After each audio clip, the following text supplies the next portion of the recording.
much better than a gong. And I'm still getting a little.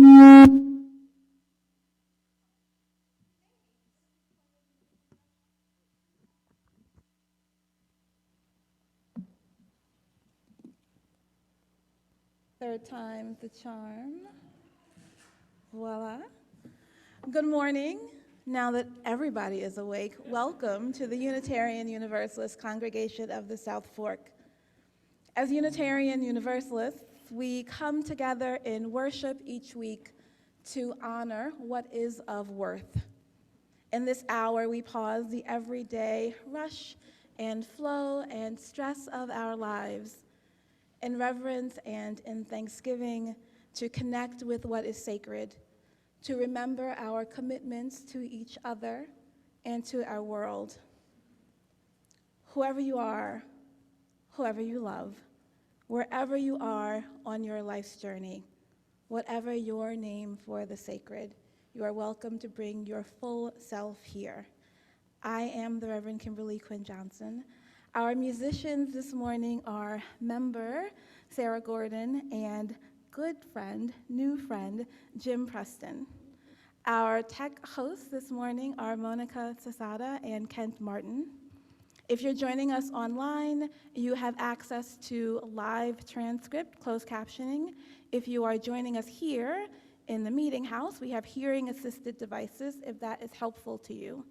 And also, if you are not hearing well, please let us know as we perfect our audio system. We want you to hear everything that we have to say. We welcome your children to join us in the sanctuary for Quiet Play with Kim in the room. And whether you are joining us here in the meeting house or in the comfort of your home or somewhere in between, we encourage you to settle into this hour, this sacred hour free of distractions. You might silence your devices here in the meeting house. I have a few announcements for you, just two actually. On Thursday, our Board of Trustees is meeting here at the meeting house at 6:30. If you have questions or are interested in learning more about that, please be in touch with Martha Potter. And today at 2 p.m. is our monthly Drop the Mic, open mic. Even if you have not already prepared something, please show up. Maybe you have something to share. Maybe you just want to lend an encouraging ear. We hope you'll join us here at the meeting house at 2 o'clock. I have one other special announcement. I'm going to ask Anastasia to come up now to share that.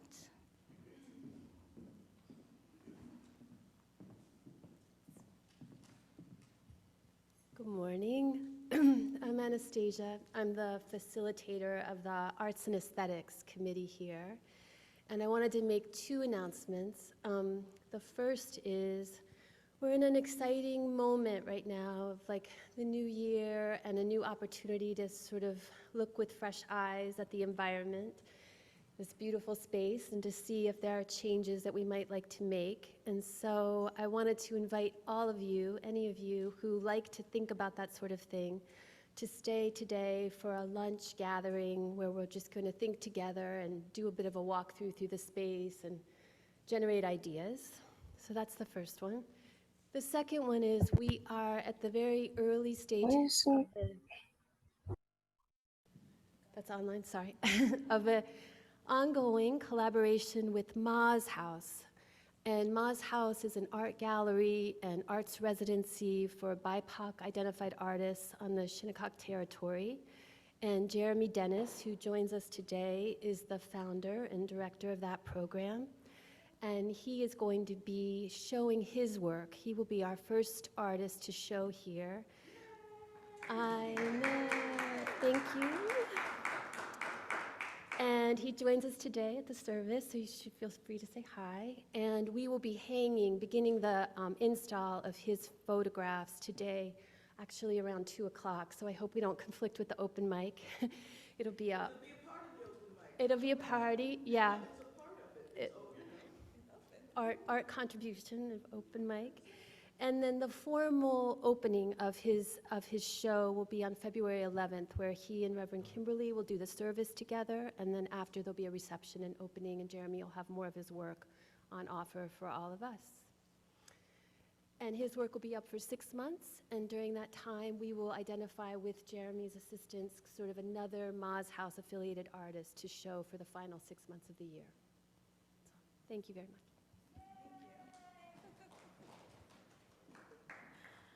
I am appreciating your enthusiasm.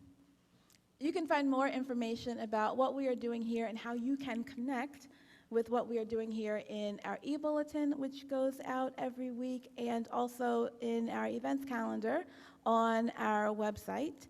And if you have announcements that you'd like to share, please get them to the office no later than Tuesday of the week you'd like them announced. Do we have any visitors who would like to introduce yourselves this morning?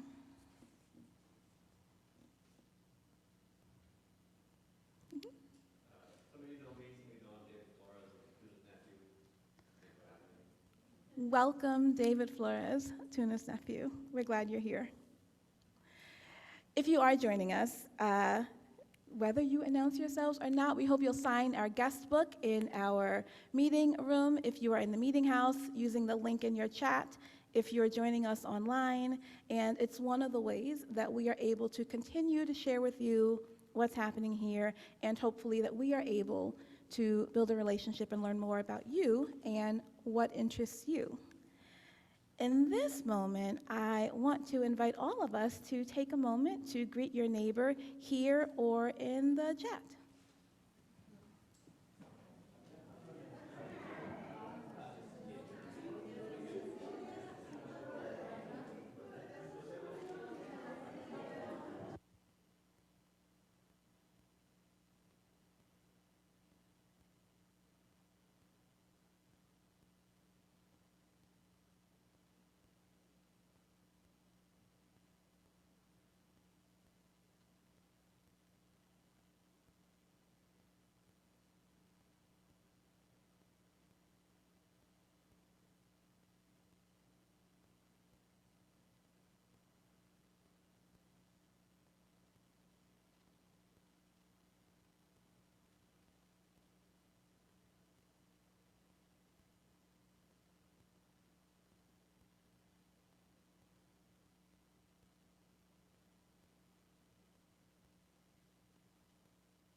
I got so down and troubled, I nearly lost my head. I started waking every morning, filled with sadness, fear, and dread. The world I took for granted was crashing to the ground, and I realized I might not live long enough to ever see it turn around. But then I got to thinking about the ones who came before, and all the sacrifices that they made to open up so many doors. Doors I got to walk through, on streets paved for me, by people who were working on a world they never got to see. Now I'm working on a world I may never see, joining forces with the warriors of love who came before and will follow you and me. I get up in the morning knowing I'm privileged just to be working on a world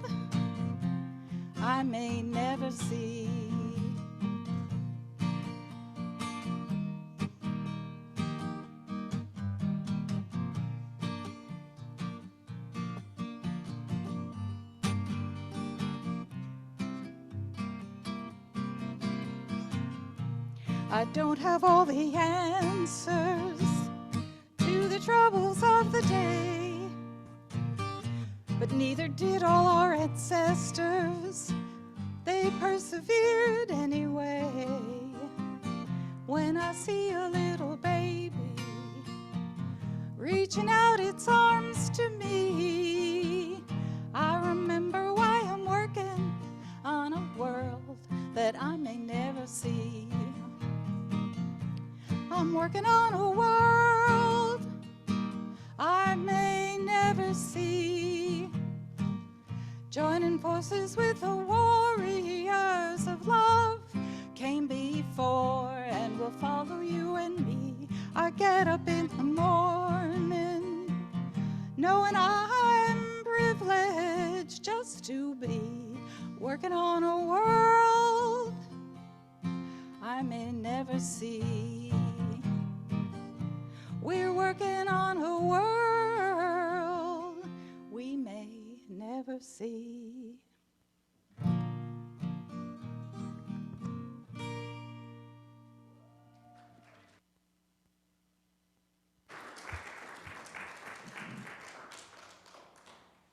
Thank you, Sarah and Jim. The music that Sarah and Jim are sharing this morning will all be from the fabulous Iris Dement, and so I hope, if you are not already familiar with her work, that this will inspire you to learn a little bit more about it. I am joined in this service also by our high-impact community outreach team, David Holstein, Celie Josephson, Laura Tucker. Our HiCode grant program makes grants to local East End organizations making a high impact in our community, with the hopes that we will go further to forge real, meaningful partnerships to be of service here. And this weekend is the perfect opportunity to spotlight that work. This weekend, Martin Luther King Jr. Day, we celebrate the life and work of the Reverend Martin Luther King Jr. But more than this one man's work, this is an opportunity for us to reflect on his leadership and the work of a movement of people who together made lasting change in our world. King, in his work with the civil rights movement, worked towards equality and justice for Black Americans. Towards the end of his life, he focused and expressed growing clarity on what he called the three evils of society: the intersections of racism and poverty and war. And so today, this weekend, this year, as we celebrate and as we remember, we are encouraged to be of service and to claim for ourselves our work in that continued legacy. As we light our chalice, we will light our chalice with these words. I am hoping that someone will self-nominate. I think I see it happening. With these words from the Reverend Elizabeth Strong. Today, we celebrate a dream awakening. Today, we worship with renewed hopes in our hearts. Today, we act on an audacity of hopes and dreams for the future. We continue the work of justice and equity and compassion in all human relations. For today is a day like no other, and it is ours to shape with vision and action. Let us worship together and celebrate a dream awakening. This first song that we will sing together is in your gray hymnal. It's number 131. Love will guide us. Please rise as you feel willing or able to do that.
Good morning again.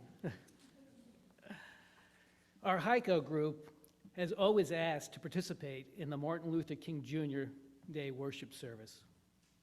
This day of service and our congregation's social justice work via our high-impact community outreach program go together. At year end, Laura, Celia, and I met with Reverend Kimberly to brainstorm what should the worship service look like and what would our message be.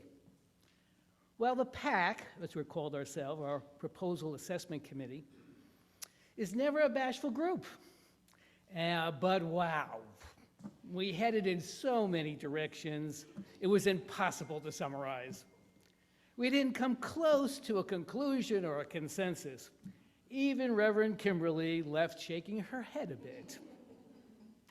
That said, there was some agreement to organize our thoughts around. There were 3 topics. First, justice, which is our theme for January. Then MLK's messages and thoughts. And the third was HICO, the program that we all support here in our congregation. Perhaps a little focus, but still very broad. And hopefully you're all ready to spend the afternoon talking about these things. So here goes, my 5 minutes of fame. A famous quote often attributed to MLK: "The arc of the moral universe is long, but bends towards justice." As a good UU, I must digress and remind everyone that the original thought comes from a 19th century Unitarian minister and abolitionist, Theodore Parker. The saying offers hope and a sense that progress towards freedom, equality, and indeed justice is inevitable. But as I watch the news, it seems that every major courtroom decision begins with a discussion of who appointed the judge, Republican or Democrat. It seems harder to believe that justice is blind.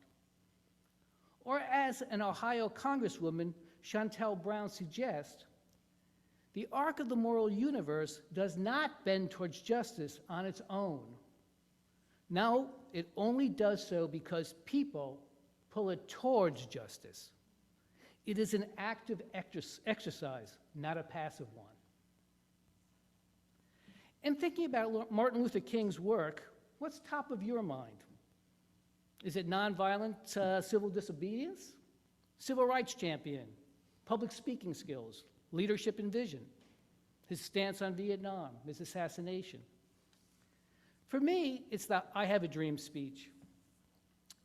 I feel like it's being a UU. You look at our 8 principles and purposes and think everyone should be able to affirm these beliefs. Similarly, why can't everyone embrace the dream speech's vision? The righting of injustices of the past and a move to society where everyone can reach their potential seems pretty basic. Unfortunately, that future, filled with possibilities, does not come without action, without commitment. One effort is the Long Island Unitarian Universalist Fund. It has a 25-year history. 2 members of our congregation are on the advisory board, Gene Honig and myself. Plus, Mark Potter preceded our involvement and worked on it for several years. The fund grants roughly $300,000 annually to agencies across Long Island, courtesy of the UU Shelter Rocks VEACH program. The mission of the LIUU Fund is very straightforward: promote progressive social change. Perhaps a longer description is a bit helpful. To build and energize a community of progressive social change activists, and to support prophetic voices in vulnerable communities who speak out against injustices. Think advocacy, education, civic participation, racial equity, equal access, climate justice, and protecting the rights of the more marginalized amongst us. It turns out that grants specifically for social change are relatively unique. This effort fills a huge void and works to improve the lives of all Long Islanders via longer-term systemic change. Finally, that brings me to HICO. It targets social action and social justice across our East End, I just want to highlight a couple of wards where HICO does facilitate change. Sepa Mujer is an agency that brought Latina Works projects to Hampton Bays and Riverhead. It promotes equal access to job opportunities as well as job satisfaction. This begins with education and awareness of workers' rights, and thereby empowering Latinas to advocate against discrimination and exploitation. The injustices folks face run the gamut, including wage theft, understatement of hours worked, unpaid sick time, racist comments, threat of deportation, and unsafe working conditions. Knowledge is power and can spread like wildfire. The Sound Justice Initiative also works to level the playing field via education. Justice-involved individuals have a history of being educationally shortchanged. Even a short stay in jail has adverse consequences for future success. Jail terms are relatively short, hence few opportunities for rehabilitation. Sound Justice provides liberal arts as well as employment and financial skills courses. They are breaking courses down to 5 and 15-week segments. They offer individual counseling and programs designed to produce certificates of accomplishments and references. This more welcoming classroom facilitates educational success and a new beginning for those who are left behind by the public schools. HICO supported Sound Justice in its infancy. Our $7,000 grant in 2022 was huge for a grassroots agency. Fast forward to today. Sound Justice just received a $300,000 grant from Suffolk County to expand its programming. The congregation should be very proud that our generosity helped make this happen. I'll end with a Martin Luther King quote. "Serving others doesn't just help people in need. Humans are social by nature. We have an intrinsic desire to help one another. And we help others, we become part of something bigger than ourselves.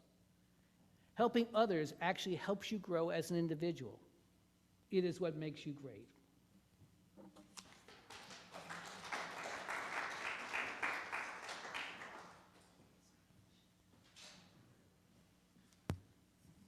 We all support this congregation in our unique and individual ways through the gifts of our time, our talent, and our treasure.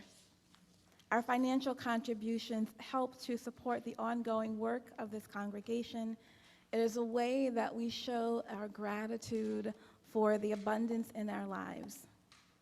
To contribute, you can use the baskets that will circulate shortly.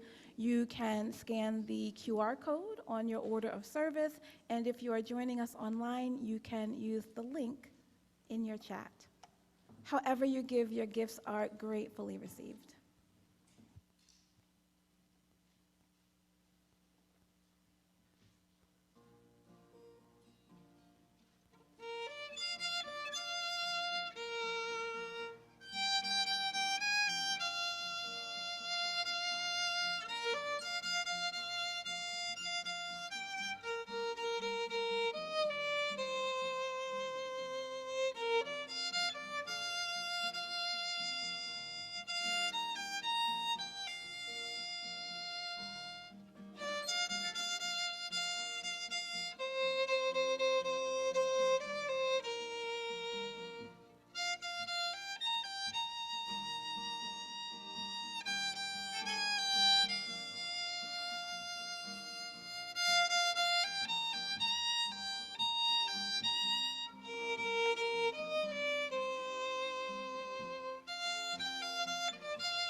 Thank you so much for your gifts.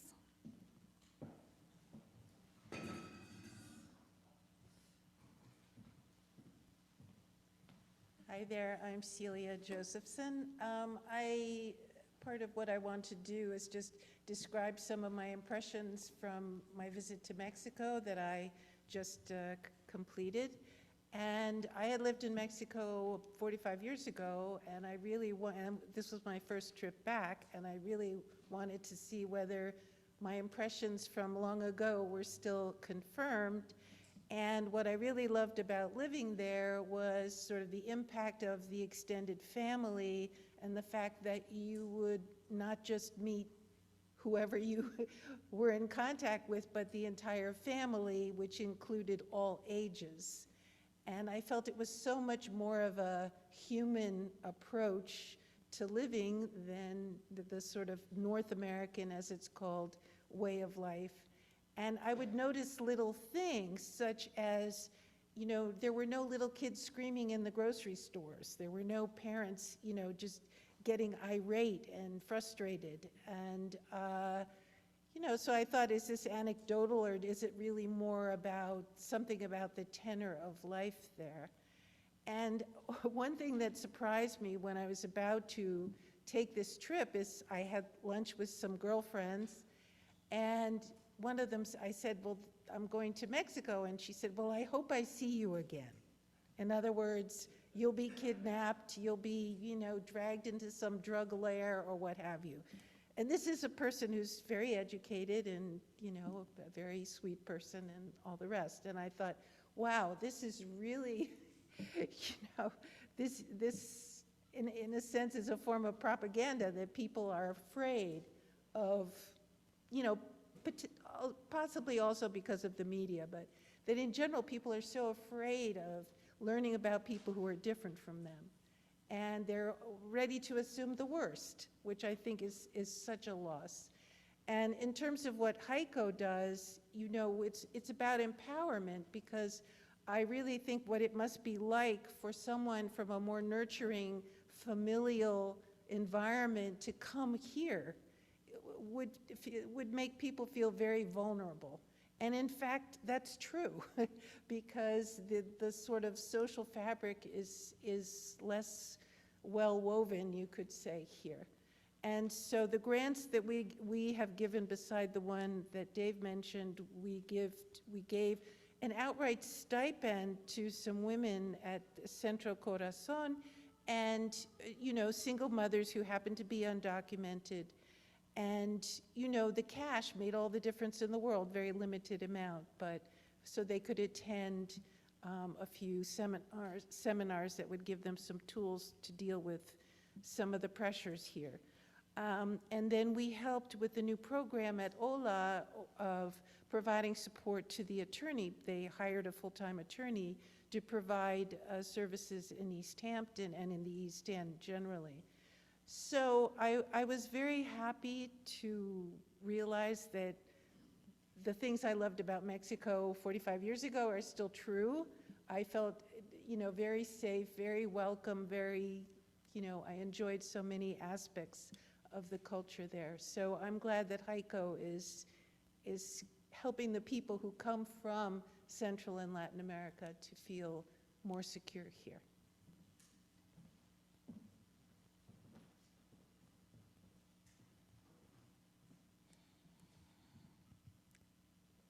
In this moment, as we deepen even further into our worship together, we share the deep joys and sorrows and concerns of our hearts.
Homes become such an angry place.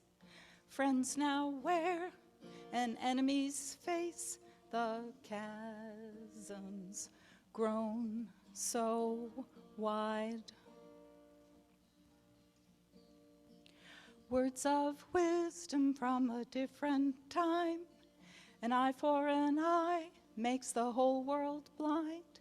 The same is true today. We drown in ill will, or we swallow the pill.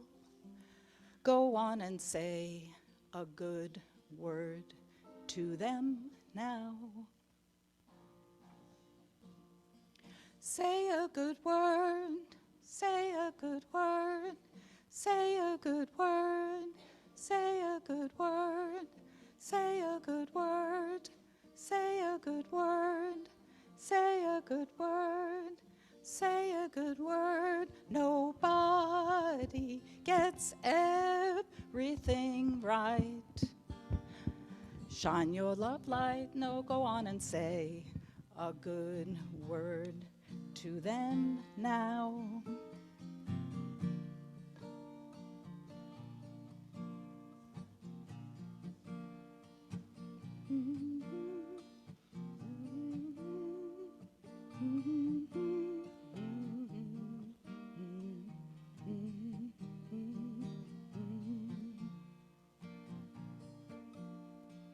Life is so hard. Who isn't scarred, go on and say a good word to them now. Magnanimity, magnanimity, oh, oh.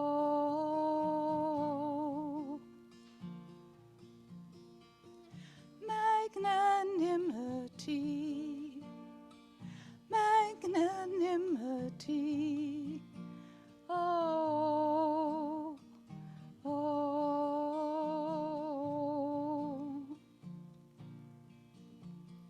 It's not too late. Don't hesitate. Go on and say a good word to them now. Say a good word. Say a good word. Say a good word. Say a good word. Say a good word. Say a good word to them. Say a good word. Say a good word. Say a good word. Say a good word. Say a good word.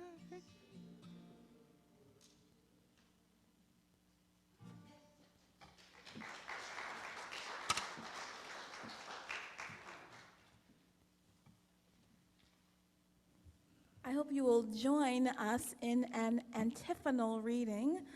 Antiphonal, just a fancy way for saying two voices.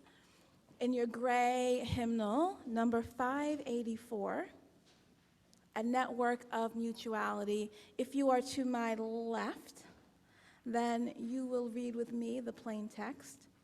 And if you are to my right, you will read with David the italicized text. And if you are joining us online, the italicized text is marked with a star. And you can also join along. The words will be in your chat.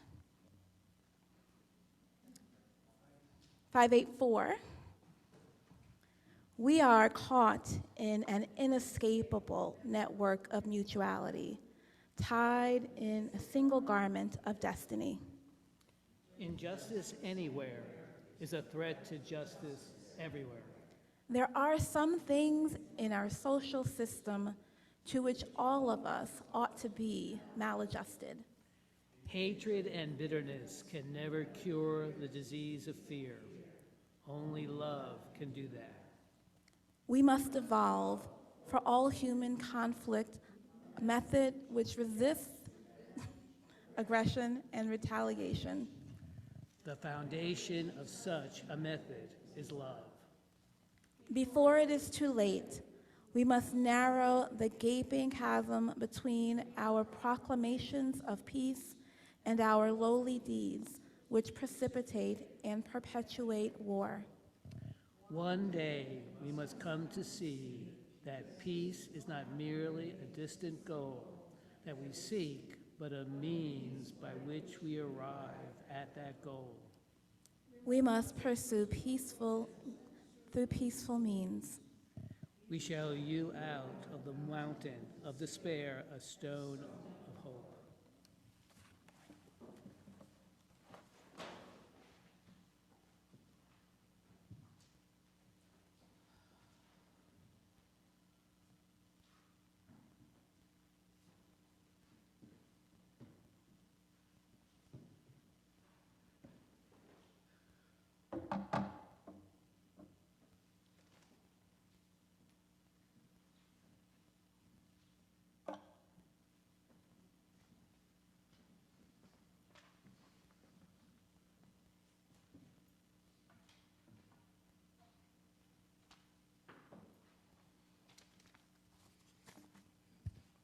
Ladies, gentlemen, family, Mickey. I want to first acknowledge our Indigenous brothers and sisters who are here, because as an African American woman whose ancestry goes back to one of the first and early slaves, my family was from Virginia and North Carolina, South Carolina. I feel a passion now for the story, not only the story, but the glory of the African American who was enslaved and the indigenous people who were attempted to destroy. They didn't destroy us, and they gave us more power. On Mother's Day 1960, I was born in Brooklyn, New York. I was born in the Brooklyn Jewish Hospital in a mixed, mostly colored neighborhood called Crown Heights. I was born the female descendant of enslaved and oppressed Americans of African origin. I was born in a racially caste segregated society. I was not born in a democracy. I was born in a country based on created social and racial constructs and structural racism. It is called a repressive democracy. In 1960, Martin Luther King was becoming the co-pastor of Ebenezer Baptist Church. He was 31 years old. The United States was still not practicing small d democracy when I was 3 years old, the year the March on Washington happened. I clearly remember it, not because of what was repeatedly told to me, but from what I watched with my own eyes. I remember not only seeing it on the news, but heard it through the grapevine news not shared with the mainstream. That was considered behind the veil. What was told at black churches, fellowships hours, and beauty salons, at barbershops or kitchen tables.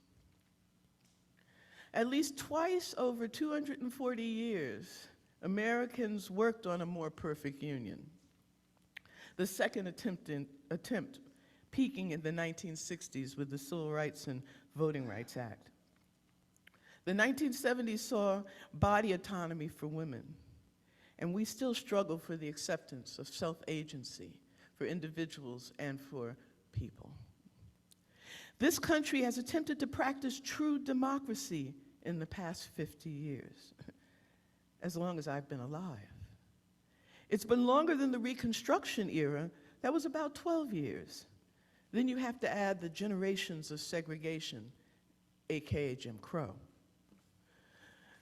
You remember Jim Crow. It wasn't that long ago. The battle for a more perfect union was still being fought when Martin Luther King was protesting for the rights of garbage men in Memphis, Tennessee in 1968, when King was assassinated. We are a great nation. We are also a nation that for over 100 years created our own caste system with violently oppressed freedoms. And this is just for African Americans. I have to stress just now that what I'm talking about is the African American experience. Times it by 100 for the indigenous. They tried to destroy indigenous people. Then they brought and suppressed the Africans when they couldn't suppress the indigenous. After exploiting humans for over 300 years, they were exploiting us and still declaring one could pursue life, liberty, and the pursuit of happiness. I was taught to have faith, do everything by the book. I remember being told that no matter what, stay patient, be a part of that more perfect union, be exemplary, always. You don't get a second chance. But most of all, I was told to stay woke and watch the moves they make. They pertaining to white folks. My generation was living in America's Pax Roma. We were fighting for inclusion, slowly seeking diversity and hoping for equity. We were starting to erect monuments to the martyrs that were working on that more perfect union, which in 2011 was at its peak and beginning to grind to a halt. Here's an example. Upon opening in 2011, the King Memorial paraphrased a quote inscribed on its stone of hope. It said, "I was a drum major for justice, peace, and righteousness." The inscription sparked controversy when the author and poet Maya Angelou said that it made King look like an arrogant twit. King's original words from the February 4th, 1968 sermon, a few months before he passed, at Ebenezer Baptist Church in Atlanta were, "If you want to say that I am a drum major, say that I was a drum major for justice. Say that I was a drum major for peace. I was a drum major for righteousness. And all of the other shallow things won't matter." The sermon largely dealt with the theme of the danger of personal ego driving people and nations to live beyond their means and seek attention and superiority to negative ends, closing with Martin Luther King asking his congregation to turn that desire to stand out, to be a drum major, into service to others. In the sermon, King wished out loud not to be remembered for his awards and education, but that he tried to give his life serving others, and that he tried to love and serve humanity. The message of selflessness embodied in that sermon seemed to have been disappointedly conflated and reflected how history could end up being recorded if we were not vigilant about telling the truth, not interpreting it. We must not conflate the man with what is considered acceptable and comfortable. We must shun those myths that were constructed to deflate the achievements the man and a whole generation and a whole group of people had done. That's where we are now. We are at the crossroads of backwards Boulevard and can't take the Truth Avenue. We can U-turn and find an avenue of escape, but the Unitarian Universalist way is taking action, being in good trouble. 2024, the same entrenched racism, white supremacy, misogyny, religious extremism, homophobia, nationalism doesn't just seep out of the mouths of people in power, but rips through the soul of our country. It rips through my soul. These past 50 years of our 21st century Pax America rings hollow to me, because given history as our reference, the more perfect union is collapsing on so many levels. What is painful to see is when diversity, inclusion, and equity becomes so much of a trope as the replaying of 4 sentences in the speech titled "Normalcy Never Again," which has been butchered, commercialized, and edited to fit a time slot. Normalcy Never Again, a title with overtones of the camaraderie with Jewish Americans.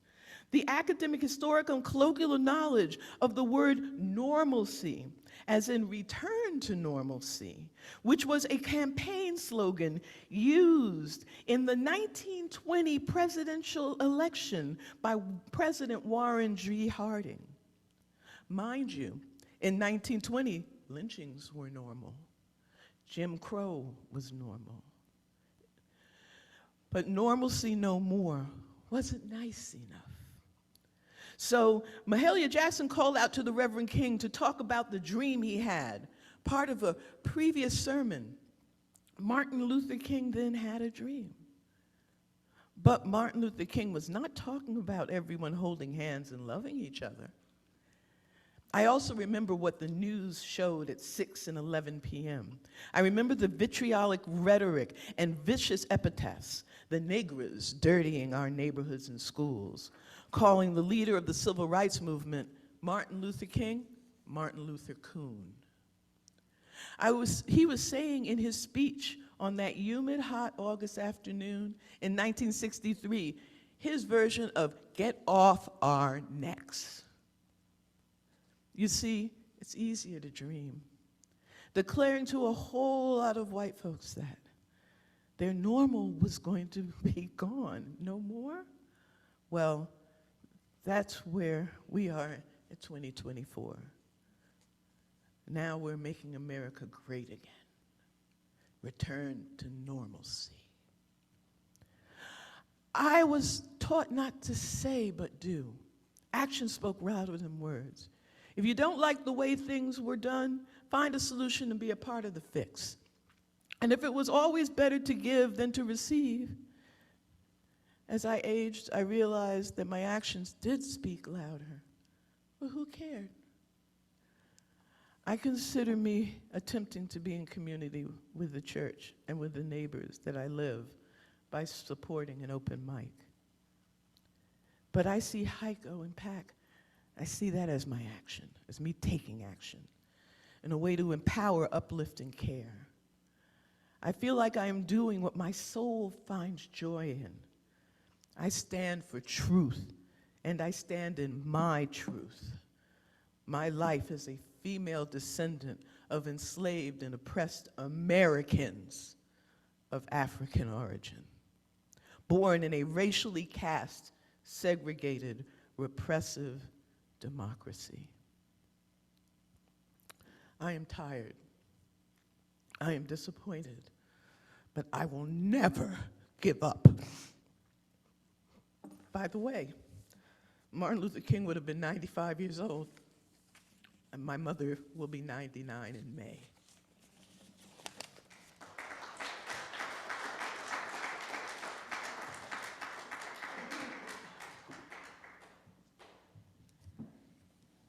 I paraphrase King with the reminder that peace is not the absence of conflict. Peace is our ability and our willingness to face conflict and to create more justice and more equity in our world. This is what we try to do here. This is what we try to do through Heiko, to lean into our strength, to stretch ourselves, to know our neighbors and be in relationship, to move ourselves to the point, the line of what is comfortable, and then to move a little bit past that line. May we join together this year, this week, and always in justice and in service. This last song for us to sing together is in your teal hymnal, number 1028, The Fire of Commitment.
As we prepare to depart, we give voice to these hopes.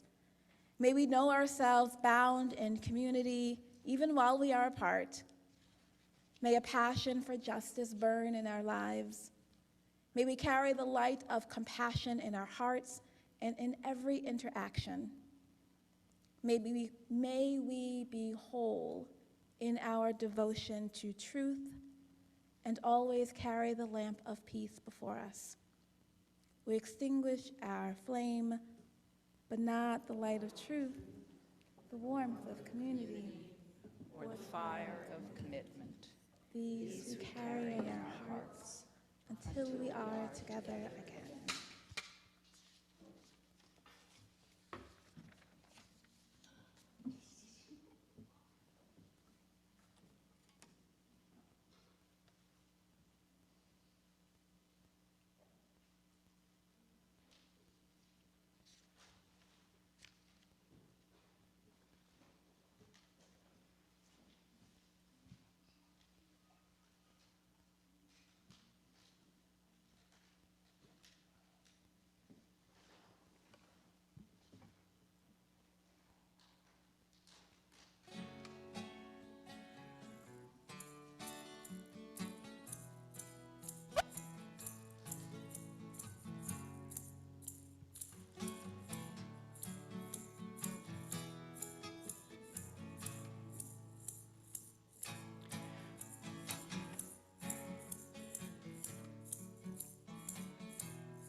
a dream come true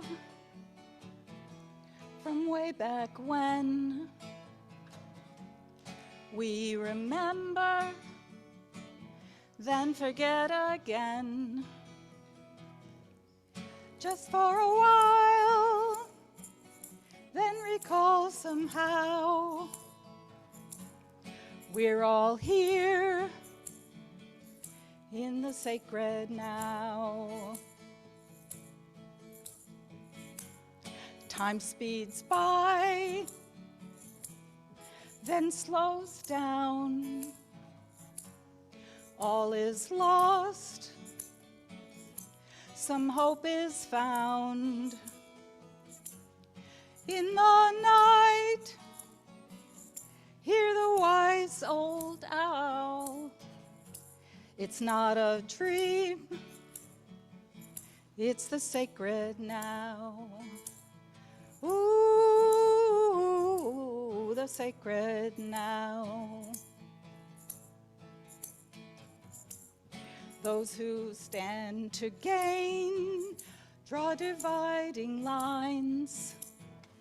You're over there with yours, I'm over here with mine. We can't speak, and yet somehow we all share the sacred now. Ooh, the sacred now. All for one, one for all.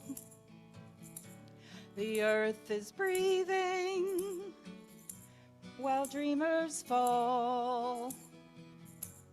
See these walls, let's bring them all down. No need to wait in the sacred now.